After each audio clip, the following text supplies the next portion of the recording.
মারাঠা দস্যু আসি ছেড়ে ওই করো করো সবে সাজ। রবীন্দ্রনাথ ঠাকুরের পণ রক্ষার এই লাইনটা আপনাদের মনে আছে?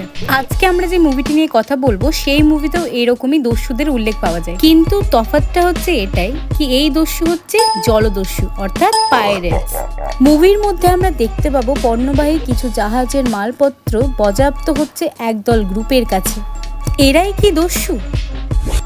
যেই সমুদ্রের উল্লেখ পাওয়া যাচ্ছে সেই সমুদ্র হচ্ছে লাল সমুদ্র। বুঝতেই পাচ্ছেন কাতারে কাতারে মানুষের মৃত্যু। আর এই সময় হবে আমাদের হিরোর এন্ট্রি, নাম দেবরা। মুভিটা হচ্ছে একটা অ্যাকশন মুভির দুটো ক্যারেক্টার দেবরা আর ভাড়া।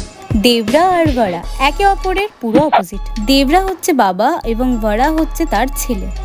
দেবরা যে হচ্ছে সাহসী ডেয়ারিং, ভাড়া যে হচ্ছে একটুখানি স্বল্পভাষী এবং ভীতু স্বভাবের। এই মুভির মধ্যে প্লট টুইস্ট তখন দেখা যায় যখন দেবরা যাবে এই পণ্যবাহী জাহাজগুলিকে রক্ষা করার জন্য, কিন্তু 2 বছর তার কোনো নামও নিশান থাকবে না, অর্থাৎ সে পুরোপুরি নিরুদ্দেশ হয়ে যাবে।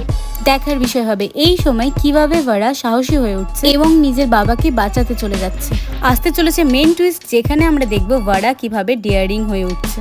কিন্তু ভুলে গেলে চলবে না, 27 সেপ্টেম্বরে দেবরা মুভি হচ্ছে পার্ট 1 একদম। এর মানে হচ্ছে পার্ট 2 এর জন্য অনেক রহস্য পার্ট 1 এর মধ্যেই লুকিয়ে থাকবে। অবশ্যই মুভিটা দেখাটা ভীষণ পরিমাণে গুরুত্বপূর্ণ হয়ে দাঁড়াচ্ছে। একই সঙ্গে আমরা দেখতে পাবো বিভিন্ন অ্যাকশন ফাইটিং সিন। বিশ্বাস করুন এইবারের ফাইটিং সিনগুলো সমস্তটা জলের মধ্যে, ভীষণ ইউনিক ওয়েতে।